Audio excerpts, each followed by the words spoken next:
Hello and welcome to BYJU'S Exam Prep IAS. Let's get started and look into our daily quiz. Let's look into the first question. Consider the following pairs. We have island on one side, the state it is present in on the other side. Sagar Island, West Bengal, Pamban Island, Kerala, Nalbana Island, Odisha, Munro Island, Tamil Nadu. Which of the above pairs are correctly matched? The answer to this is 1 and 3 only. Why have we taken this practice question? Because this article on the Hindu makes a mention of the Sagar Island. Let us try and understand what are these options. When we look into the first option, yes, Sagar Island is in the state of West Bengal. Pamban Island is not in the state of Kerala, but instead it is in the state of Tamil Nadu. Where is it located? It is located in this part of the Indian Ocean between India as well as Sri Lanka. When we look into the third option, Nalbana, yes, it is in the state of Odisha, and Munro is not in the state of Tamil Nadu, but instead it is in the state of Kerala. These are some of the islands which have been in use. If you feel that there are many other islands which have been in use which could be prospectively asked, you can put them on the comment section. When we are speaking about the Pamban Island, it is also known as the Rameshwaram Island. It is the largest island in Tamil Nadu by area, and this happens to be one of those areas which is covered with white sand. Since it is covered with white sand, it is not suitable for cultivation. Now let's look into the next practice question. With reference to Ramanathaswamy Temple, which of the following statements are incorrect?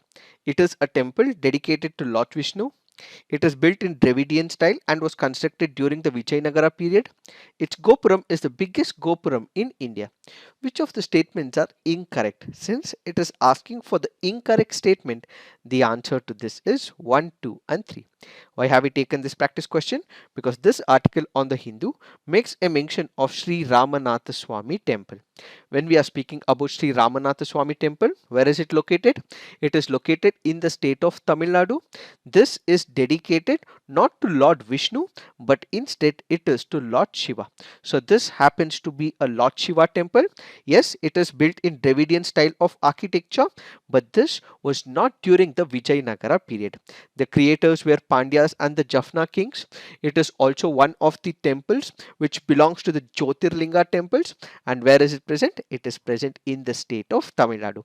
But remember, we have Ramanathaswamy Temple, which is also present in the state of Tamil Nadu, where it is dedicated to Lord Vishnu. It is built in Dravidian style and constructed during the period of Vijayanagara Empire, and the Gopuram is the biggest Gopuram in the entire Asia. So the facts that we have given is in reference to Ranganathaswamy Temple and not Ramanathaswamy Temple. Now let's look into the next practice question. Which of the following statements with respect to Law Commission of India are correct? It is a statutory body established under Section 4 of the Advocates Act. The first Law Commission was formed in 1834 as a result of the Charter Act of 1833 under the chairmanship of T.B. Macaulay. Which of the statements are correct? The answer to this is 2 only. Why have we taken this practice question? Because this article on the Hindu makes a mention of the Law Commission of India. Let us try and understand what are these options. When we look into the first option, it says it is a statutory body. But when it comes to the Law Commission of India, it is neither a constitutional body, it is not a statutory body, but instead it is an executive body. So what is a constitutional body? We have the Election Commission of India. We also have the UPSC as well. Those institutions, those bodies, those authorities which are mentioned under the Constitution in the bare act of the Constitution is what is called as a constitutional body. Then we have something called a statutory body. What is this? If there is a law that has been enacted by the Parliament of India, and if it makes a mention in that particular law, that is called as a statutory body. For example, the Animal Welfare Board of India, or you can also take the example of National Human Rights Commission. These are the statutory bodies. But if they are not present in the Constitution or in the Statutory Act, and if they are performing executive actions, such as what is called as executive body. So the Law Commission of India is neither a constitutional body nor is it a statutory body, but instead it is an executive body which is established by the government of the day for a fixed tenure of period. And what does it do? There will be certain terms and references which would be given to this particular commission, and an advice with respect to laws would be made by this commission to the government of India. And all these recommendations are not binding. The government may listen to it, may not listen to it, might accept it, might reject it. So it depends on the government whether they accept the Law Commission of India's report or not. What are the functions of the Law Commission of India?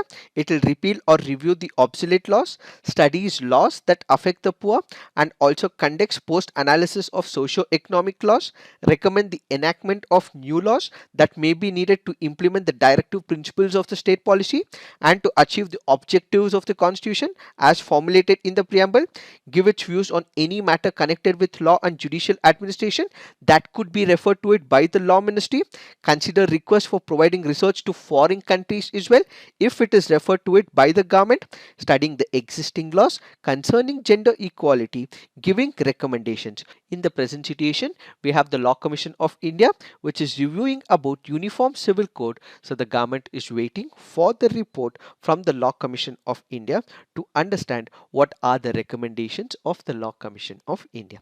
Now let's look into the next practice question. Consider the following statements about Indian pangolin. As per the IUCN Red List, the Indian pangolin is listed as critically endangered. The color of its scales varies depending on the color of the earth in its surroundings.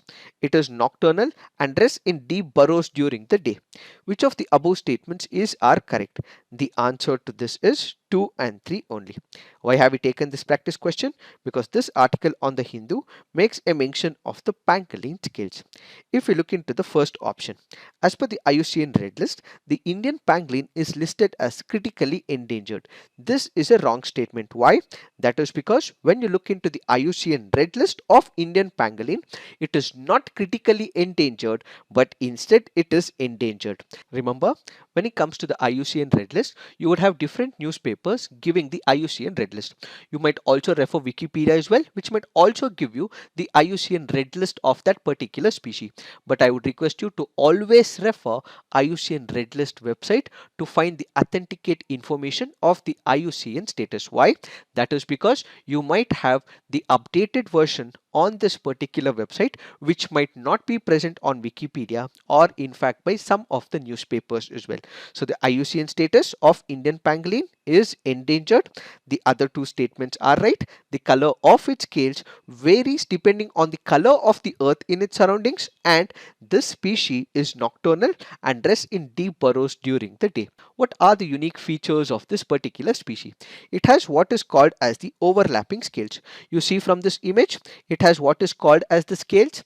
These scales are used as the armor when there is an attack by another species. What are the threat to these species? One, it might be because of the meat. Second, it might be because they assume that the body parts of this species can also be used in the medicine, which is why it has become a major threat and they have been killed for the meat as well as for the medicinal purposes. Now let's look into the next practice question. Which one of the following was a very important seaport in the Kakatiya kingdom? We have Kakinada, Motupalli, Machilipatnam, Nelluru. The answer to this is Motupalli.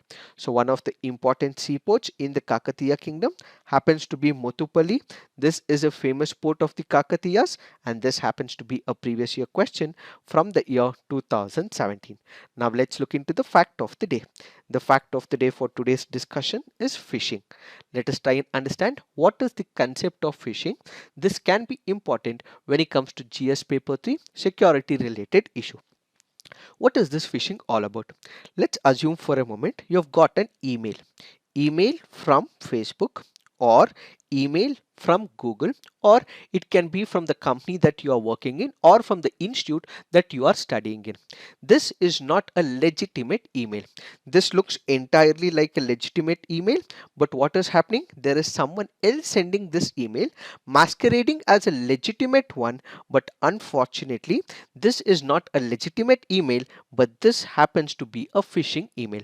What do we mean by it? The minute you click on this particular link, which looks like a legitimate email from Facebook or from Google or from the company that you're working in or from the educational institution, you click on this particular link, and what does it do? It immediately directs you to the website.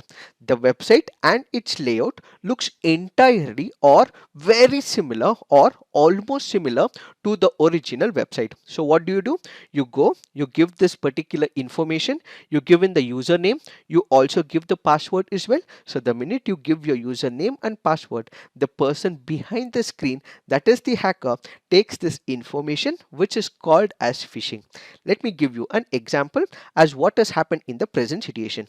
We have one of the websites called as the Penguin Random House. So what does this person do? He sends to all the book writers this particular link.